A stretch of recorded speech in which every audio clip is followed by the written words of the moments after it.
Hello, everyone. Oh, hello, one. I'm live. I had to do some stuff for about 10 minutes, but I'm fine now.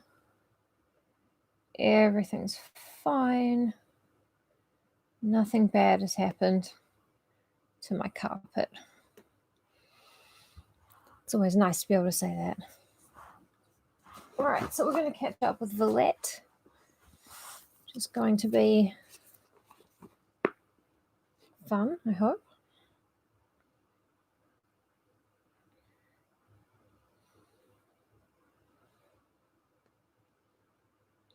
Okay, so in the last chapter, Lucy has found a little haunted alleyway that all the good Catholic girls are too scared to sort of walk down at night, but she's a Protestant and doesn't care.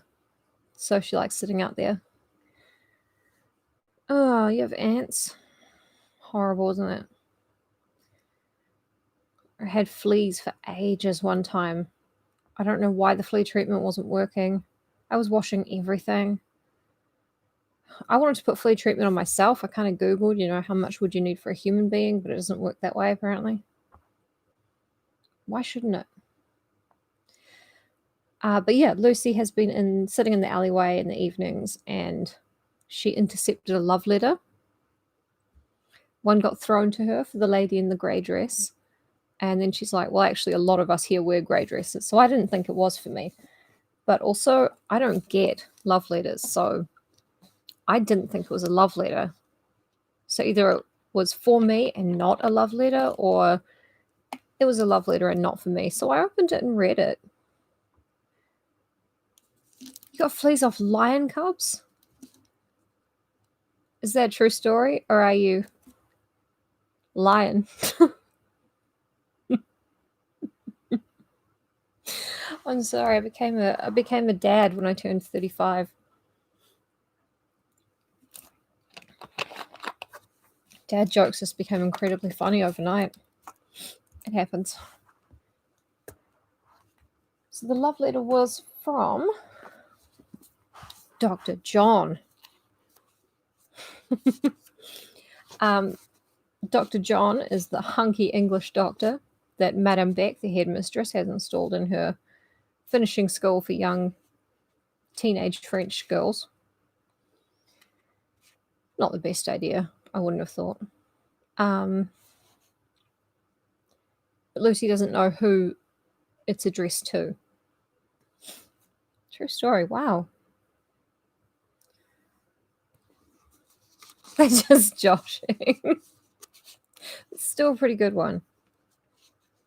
We're all having a whale of a time, and I can't bear it. They're animals.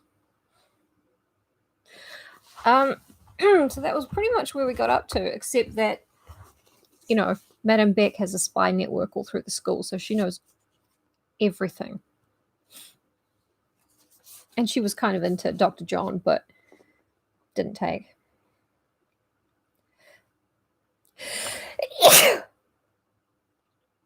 I think I know partly why I sneeze every time. It's because I never ever dust the umbrella sheet combo that's my light diffuser. Suppose I could dust it. That sounds extreme. But yeah, that was the catch up. And of course, last night we had Tingle Mingle, which was a lot of fun and deeply weird. And I had to read a whole chapter in the Foghorn, like a whole story in the Foghorn Leghorn, Daniel Craig and Knives Out, Kevin Spacey in House of Cards voice, which was kind of rough on my throat. But, not as rough as what happened to the guy in the gay T-Rex lawyer orgy. So, it was extremely weird. I like Chuck Tingle stories more when there's more dialogue, because it's funny to yell explicit things in a Dracula accent. But anyway, we're not talking about Chuck Tingle right now. We're talking about Charlotte Bronte in her most gothic novel. I think Villette is her most gothic novel. I know it should be Jane Eyre, but it's just so... I don't know. There's something about Lucy Snow that really gets to me, that in a way that Jane Eyre just doesn't. I think it's because she's so prickly. She's just like, yep, okay, here's the story. I'm going to tell it to you. Some parts of it are actually none of your business. And other parts of it, well, I'm just going to say that that period in my life traumatized me. So we're going to move on. She's just so relentlessly negative, and she will not let the reader pity her. She won't let the reader feel sorry for her, no matter like what's happening. She's just like, yeah, I'm a piece of shit. I don't really have any skills. I'm not pretty. But guess what? I don't owe you anything. Don't feel sorry for me, you bitch. So it's a very appealing character in the way that she hates me. She hates you guys too, I think. We're only 6 minutes in. Let me think.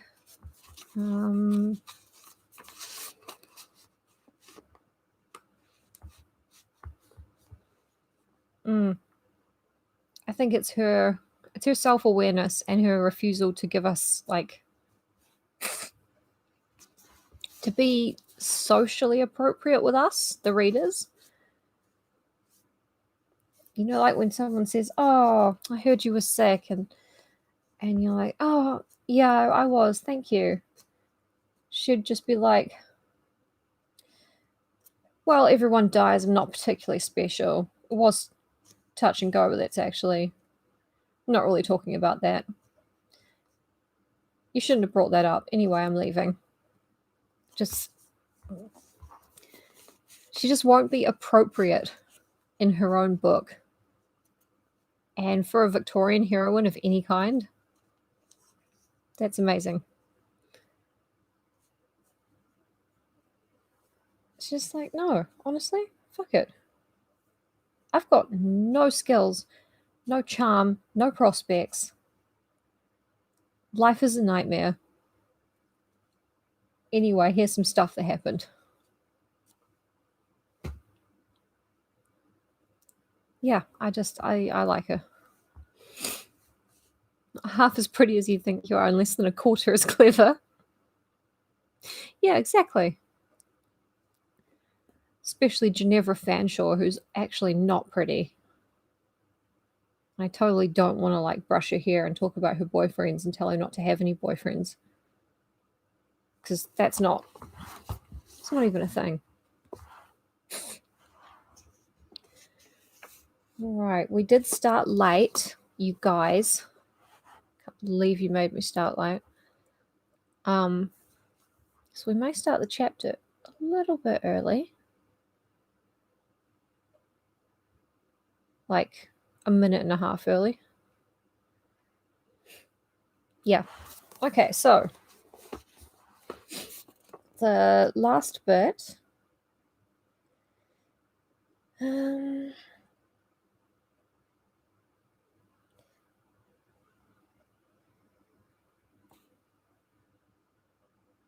Yeah, basically Madame has a spy network and she knows everything that happened in the haunted alley. Doesn't matter. So, without further ado, which, if you're at home, is adieu and not adieu. Without further ado, what the fuck do people think that means? Villette, chapter 13. A sneeze out of season. It's a good chapter for me. I'm always sneezing. Oh, we got another person arrived. Good timing. Just about to start chapter 13.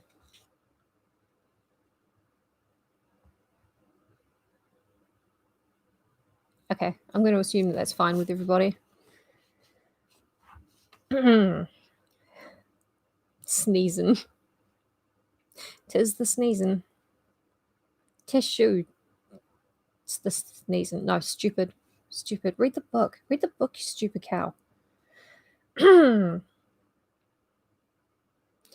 I had occasion to smile, nay, to laugh at Madame again within the space of 24 hours after the little scene treated of in the last chapter, the alleyway love letter scenario. Villette owns a climate as variable, though not so humid, as that of any English town. A night of high wind followed upon that soft sunset, and all the next day was one of dry storm, dark, beclouded, yet rainless. The streets were dim with sand and dust, rolled from the boulevards. 24 blazer, absolutely. I know not that even lovely weather would have tempted me to spend the evening time of study and recreation where I had spent it yesterday. My alley, and indeed all the walks and shrubs in the garden, had acquired a new but not a pleasant interest. Their seclusion was now become precarious, their calm insecure. Okay, is it just me, or is Lucy having her private alleyway invaded by men and love letters like a thing?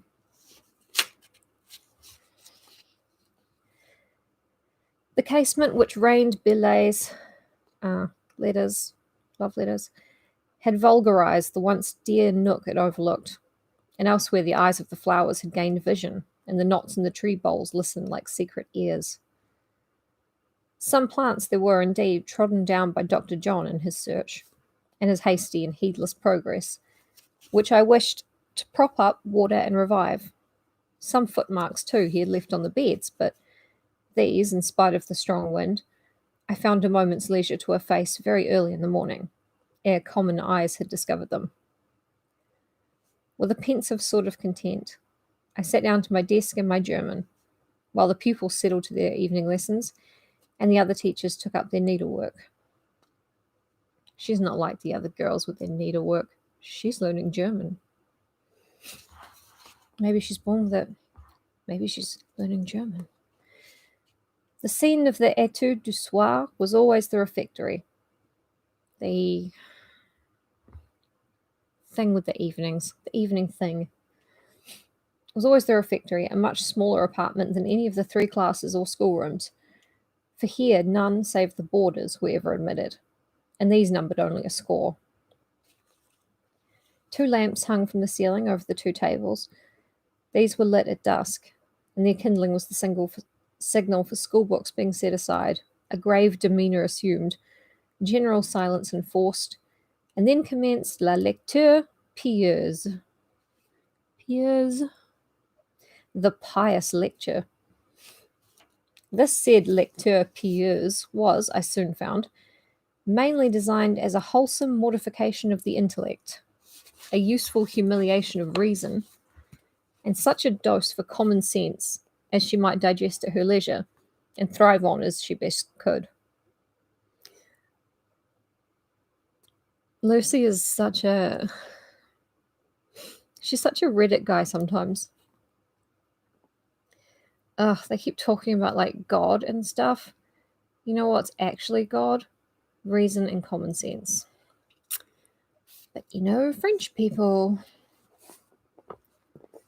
The book brought out, it was never changed, but when finished, recommenced, was a venerable volume, old as the hills, grey as the Hôtel de Ville, the hotel of the town.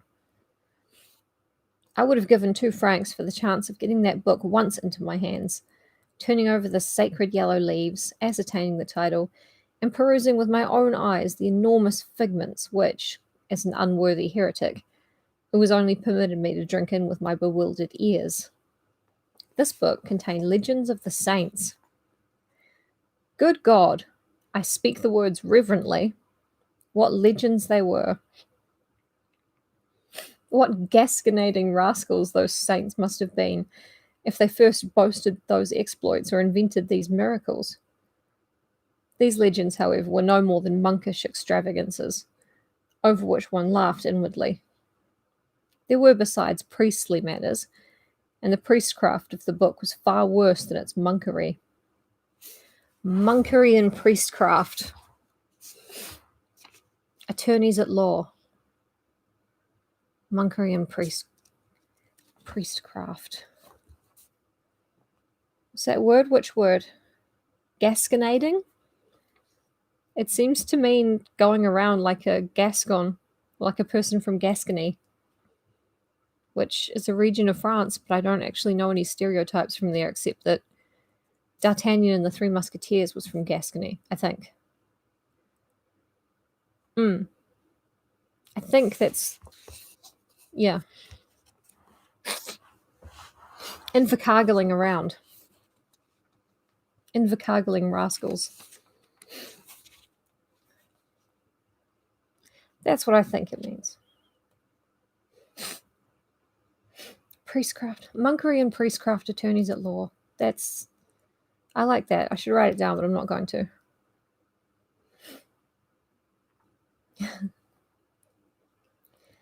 The ears burned on each side of my head as I listened perforce to tales of moral martyrdom inflicted by Rome, the dread boasts of confessors who had wickedly abused their office, trampling to deep degradation high-born ladies, making of countesses and princesses the most tormented slaves under the sun. Stories like that of Conrad and Elizabeth of Hungary recurred again and again, with all its dreadful viciousness, sickening tyranny, and black impiety, tales that were nightmares of oppression, privation, and agony.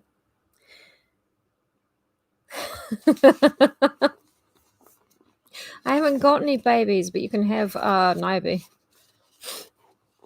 Oh yeah, steal it, Danny, absolutely. I'm just looking up Conrad and Elizabeth of Hungary because I'm not familiar with that story.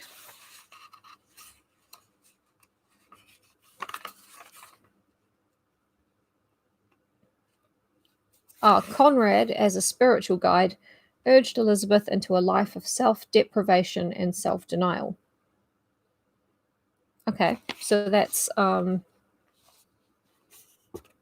as a Protestant, Lucy wouldn't agree that that was the way to heaven, probably. That's what she means. Yeah, actually, it is quite interesting. Male priests using their power over women who are technically born into powerful families to make them starve and flagellate themselves. I mean, that's an interesting pathology right there. Pretty crazy. I sat out this lecture piers for some nights as well as I could, and quietly too, only once breaking off the points of my scissors by involuntarily sticking them somewhat deep in the worm-eaten board of the table before me. But at last it made me so burning hot, and my temples and my heart and my wrist throbbed so fast, and my sleep afterwards was so broken with excitement that I could sit no longer. Wow, she's getting so mad at basically religious instruction that she just slammed her little sewing scissors into the table and broke the ends off. She's getting hot and mad. Lucy. Wonderful Lucy. Prudence recommended henceforward a swift clearance of my person from the place the moment that guilty old book was brought out. No Mal's head rig ever felt a stronger call to take up her testimony against Sergeant Bothwell than I, to speak my mind in this matter of the popish lecteur pieux. Apparently they're characters from a Walter Scott book.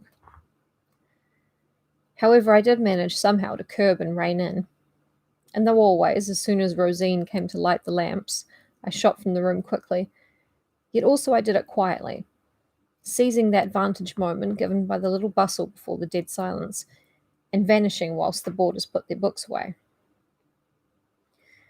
When I vanished, it was into darkness. Candles were not allowed to be carried about, and the teacher who forsook the refectory had only the unlit hall, schoolroom, or bedroom as a refuge. In winter I sought the long classes, and paced them fast to keep myself warm.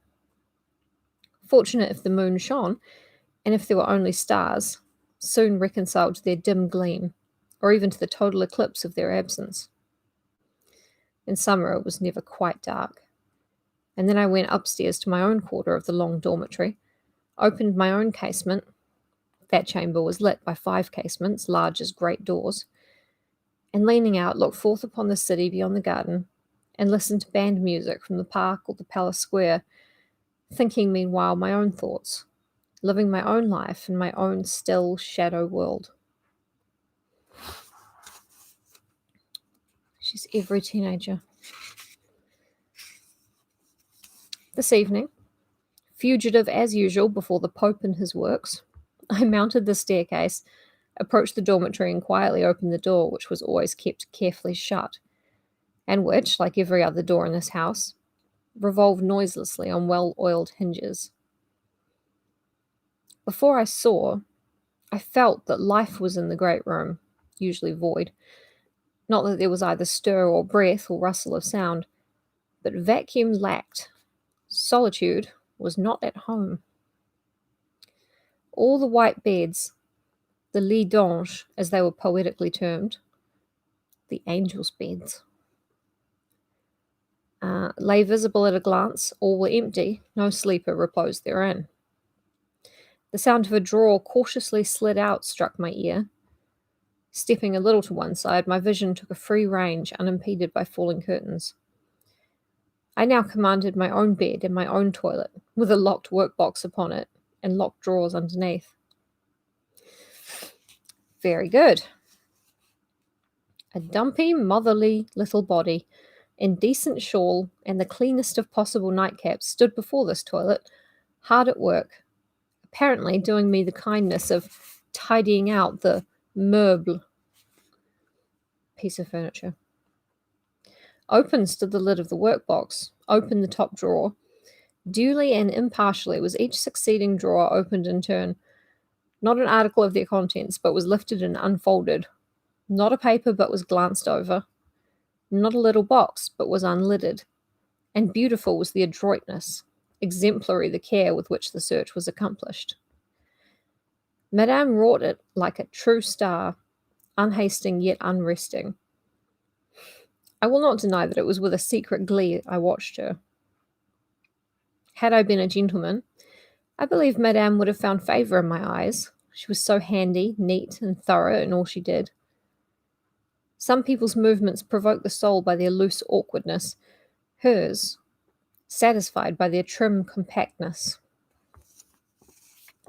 I felt strong and compact, like corned beef. I'm watching Garth Marenghi again.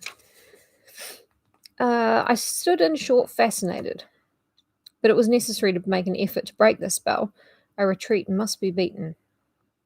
The searcher might have turned and caught me. There would have been nothing for it then but a scene, and she and I would have had to come all at once, with a sudden clash, to a thorough knowledge of each other. Down would have gone conventionalities, away swept disguises, and I should have looked into her eyes, and she into mine. We should have known that we could work together no more, and parted in this life forever. I just love that Madame uses the time when all the girls and the teachers are being told about the lives of the saints to go and search all her employees' stuff.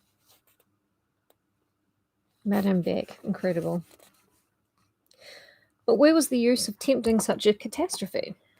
I was not angry and had no wish in the world to leave her. And I could hardly get another employer whose yoke would be so light and so easy of carriage. And truly, I liked Madame for her capital sense, whatever I might think of her principles. As to her system, it did me no harm. She might work me with it to her heart's content. Nothing would come of the operation. Loverless and inexpectant of love, I was as safe from spies in my heart poverty as the beggar from thieves in his destitution of purse. I turned then and fled, descending the stairs with progress as swift and soundless as that of the spider, which at the same instant ran down the banister. How I laughed when I reached the schoolroom. I knew now she had certainly seen Dr. John in the garden. I knew what her thoughts were. The spectacle of a suspicious nature, so far misled by its own inventions, tickled me much. Yet as the laugh died, a kind of wrath smote me, and then bitterness followed. It was the rocks struck and Mirabar's waters gushing out. I had never felt so strange and contradictory an inward tumult as I felt for an hour that evening. Soreness and laughter and fire and grief shared my heart between them. I cried hot tears, not because Madame mistrusted me. I did not care tuppence for her mistrust, but for other reasons. Complicated, disquieting thoughts broke up the whole repose of my nature. However, that turmoil subsided. Next day, I was again Lucy Snow. Just like, Lucy would have loved the internet. She would have loved Twitter. Actually, you can't find any secret letters from my boyfriends because I don't have any and I probably never will.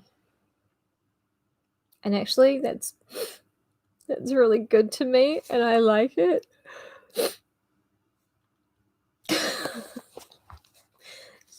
She would have loved internet irony, I think. On revisiting my drawers, I found them all securely locked. The closest subsequent examination could not discover change or apparent disturbance in the position of one object. My few dresses were folded as I had left them. A certain little bunch of white violets that had once been silently presented to me by a stranger to me, for we had never exchanged words, and which I had dried and kept for its sweet perfume between the folds of my best dress, lay there unstirred.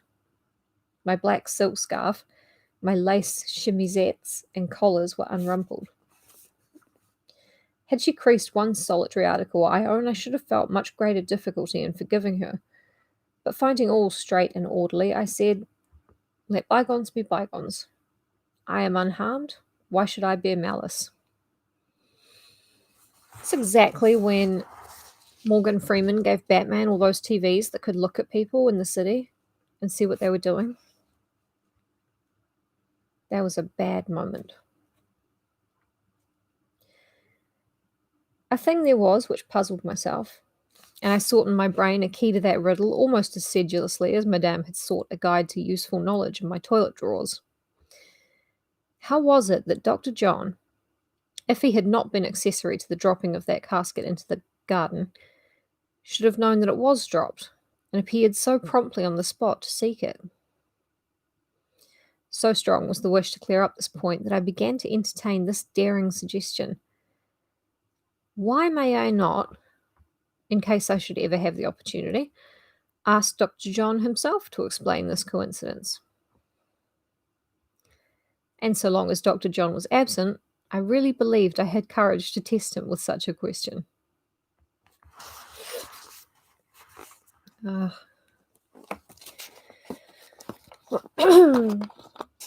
Sorry, Niobe's shedding like a motherfucker.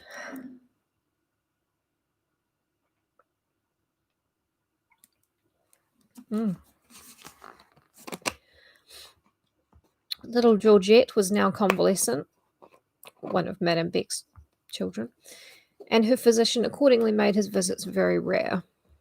Indeed, he would have ceased them altogether, had not Madame insisted on his giving an occasional call till the child should be quite well.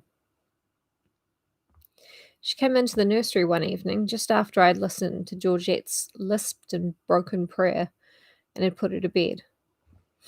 Taking the little one's hand, she said, "Cet enfant a toujours un peu de fièvre."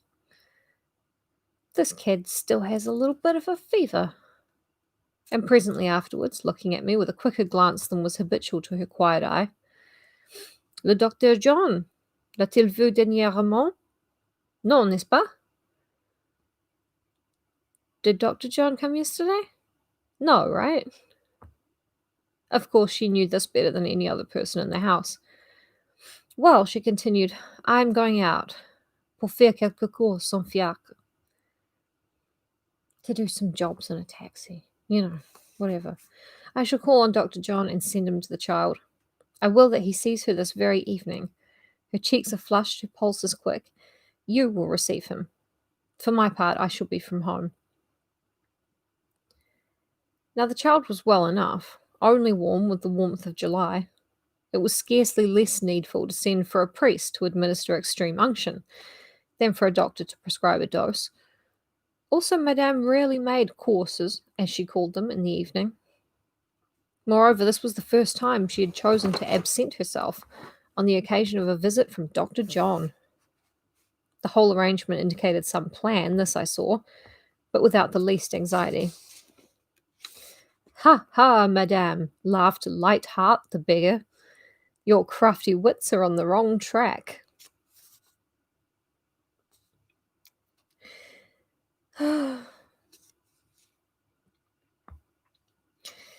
She departed, attired very smartly in a shawl of price, and a certain chapeau vert tendre, hazardous as to its tint for any complexion less fresh than her own, but to her not unbecoming. I wondered what she intended, whether she really would send Dr. John or not, or whether indeed he would come. He might be engaged. Even here, Lucy manages to slip in some shade. She's like, well, she took off wearing this green hat. I mean, it was an interesting green, and on most people it would look really bad, but on she had a really good complexion, like for an old lady.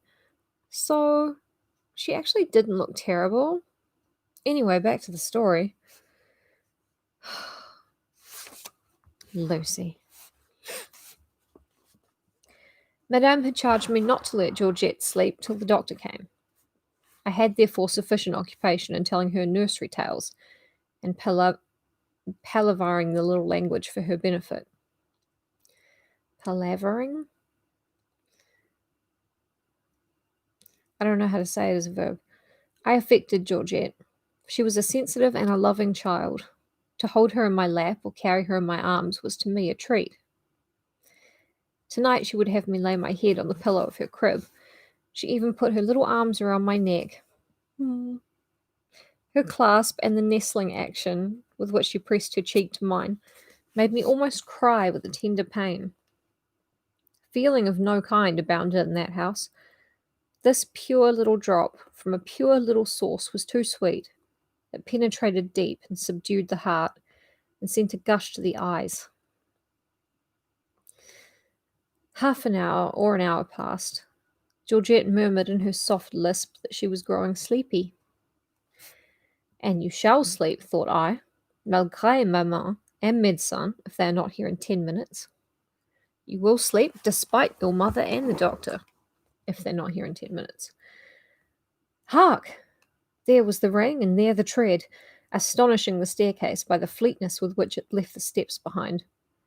Rosine introduced Dr. John, and with a freedom of manner not altogether peculiar to herself, but characteristic of the domestics of Villette generally, she stayed to hear what he had to say. Lucy hates anyone above her in the social ladder and anyone below her, as well as everyone, apart from Georgette, maybe. Madame's presence would have awed her back to her own realm of the vestibule and the cabinet. For mine, or that of any other teacher or pupil, she cared not a jot. Smart, trim, and pert, she stood, a hand in each pocket of her grey grisette apron, eyeing Dr. John with no more fear or shyness than if he had been a picture instead of a living gentleman. Le marmot n'a rien, n'est-ce pas? Said she, indicating Georgette with a jerk of her chin. Pas beaucoup, was the answer, as the doctor hastily scribbled with his pencil some harmless prescription. So Rosine's like, that little monkey, like, nothing wrong with her, right? And Dr. John's like, no, not much. Writes her a little script for some sugar pills. Eh bien, pursued Rosine, approaching him quite near while he put up his pencil. And the box, did you get it? Monsieur went off like a coup de vent the other night. I had not time to ask him. Monsieur ran away like the wind. Not sure. I think that's what it is. I found it, yes. And who threw it then? Continued Rosine, speaking quite freely the very words I should so much have wished to say, but had no address or courage to bring out. How short some people make the road to a point which for others seems unattainable. That may be my secret, rejoined Dr. John briefly, but with no sort of hauteur. He seemed quite to understand that Rosine He seemed to quite understand the Rosine or Grisette character. Bloody hell, really? Mais enfin, continued she, nothing abashed. Monsieur knew it was thrown since he came to seek it. How did he know? So Dr. John did not throw the casket out of the window. It was somebody else, and he was just looking for it.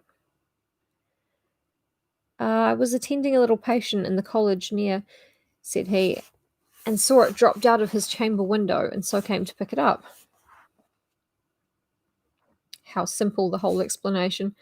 The note had alluded to a physician as then examining Gustave. Gustave is the alias that's on the love letter. Hang on a second.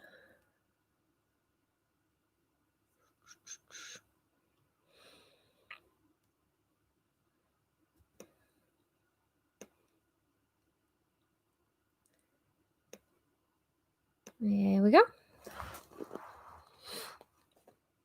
Ah ça, pursued Rosine, il n'y a donc rien là-dessous? Pas de mystère, pas d'amourette, par exemple. Okay, so there's nothing down there. No mystery. No lover, for example. Pas plus que sur ma main, responded the doctor, showing his palm. Nothing more than what's in my hand. I'm sure there's a better way to translate that. But let me remind you, this content is free. Quel dommage, responded the grisette. Et moi, à qui tout cela a commencé à donner des idées. Vraiment, vous en êtes pour vos frais, was the doctor's cool rejoinder.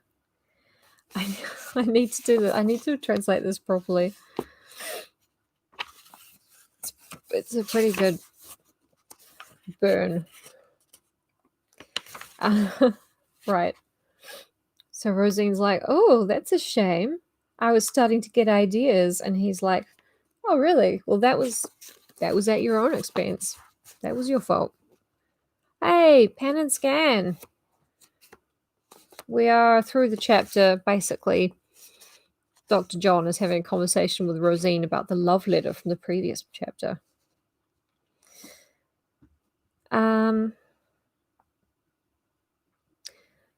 So the doctor's just shut her down. Rosine, that is. She pouted. The doctor could not help laughing at the sort of moo she made. Its expression. When he laughed, he had something peculiarly good-natured and genial in his look. I saw his hand incline to his pocket. How many times have you opened the door for me within this last month? He asked. Monsieur ought to have kept count of that, said Rosine, quite readily. As if I had not something better to do, rejoined he. But I saw him give her a piece of gold, which she took unscrupulously, and then danced off to answer the doorbell, ringing just now every 5 minutes, as the various servants came to fetch the half-boarders. The reader must not think too hardly of Rosine. On the whole, she was not a bad sort of person, and had no idea there could be any disgrace in grasping at whatever she could get, or any effrontery in chattering like a pie to the best gentleman in Christendom. The bitchcraft is just incredible. It's so strong with her. Now, you guys, you really shouldn't think of Rosine as like a loudmouth slut, because she wasn't. She was kind of nice, and she didn't know enough not to be a loudmouth slut, especially to a handsome doctor like Dr. John, essentially, as that's what Lucy's saying to us. I had learnt something from the above scene, besides what concerned the ivory box, viz., that not on the robe de jaconas, pink or grey, nor yet on the frilled and pocketed apron, lay the blame of breaking Dr. John's heart. These items of array were obviously guiltless as Georgette's little blue tunic. These are the people who did not write the letter. So much the better. But who then was the culprit? What was the ground? What the origin? What the perfect explanation of the whole business? Some points had been cleared, but how many yet remained obscure as night? However, I said to myself, it is no affair of yours. And turning from the face on which I had been unconsciously dwelling with a questioning gaze, I looked through the window which commanded the garden below. Dr. John, meantime, standing by the bedside, was slowly drawing on his gloves and watching his little patient as her eyes closed and her rosy lips parted in coming sleep. I waited till he should depart as usual, with a quick bow and scarce articulate good night. Just as he took his hat, my eyes, fixed on the tall houses bounding the garden, saw the one lattice, already commemorated, cautiously open. Forth from the aperture projected a hand and a white handkerchief. Both waved. I know not whether the signal was answered from some viewless quarter of our own dwelling, but immediately after there flooded from the lattice a falling object, white and light. Billet the second, of course. The second love letter. Ooh. There, I ejaculated involuntarily. It's my favourite thing about Victorian literature. All the ejaculations. Where? Asked Dr. John with energy, making direct for the window. Where is it? What is it? They have gone and done it again, was my reply. A handkerchief waved and something fell, and I pointed to the lattice, now closed and looking hypocritically blank. Go at once, pick it up and bring it here, was his prompt direction, adding, Nobody will take notice of you. I should be seen. That's what the gals like to hear, Doc. Straight I went. After some little search, I found a folded paper lodged on the lower branch of a shrub. I seized and brought it direct to Dr. John. This time, I believe not even Rosine saw me. He instantly tore the billet into small pieces without reading it. It is not in the least her fault, you must remember, he said, looking at me. Whose fault? I asked. Who is it? You don't know, then? Not in the least. Have you no guess? None. If I knew you better, I might be tempted to risk some confidence, and thus secure you as guardian over a most innocent and excellent, but somewhat inexperienced being. As a duenna? I asked. How do I describe what a duenna is? An older woman who looks after a young woman, like a chaperone. You know, like a grown-up babysitter. A professional cockblocker. Cockblockers, excuse me. Yes, said he abstractedly. What snares are around her, he added musingly. And now, certainly for the first time, he examined my face, anxious doubtless to see if any kindly expression there would warrant him in recommending to my care and indulgence some ethereal creature against whom powers of darkness were plotting. I felt no particular vocation to undertake the surveillance of ethereal creatures, but recalling the scene at the bureau, it seemed to me that I owed him a good turn. If I could help him, then I would, and it lay not with me to decide how. With as little reluctance as might be, I intimated that I was willing to do what I could towards taking care of any person in whom he might be interested. I am no farther interested than as a spectator, said he, with a modesty admirable, as I thought, to witness. I happen to be acquainted with the rather worthless character of the person who, from the house opposite, has now twice invaded the sanctity of this place. I have also met in society the object at whom these vulgar attempts are aimed. Her exquisite superiority and innate refinement ought, one would think, to scare impertinence from her very idea. It is not so, however, and innocent, unsuspicious as she is, I would guard her from evil if I could. In person, however, I can do nothing. I cannot come near her. He paused. miladyishly.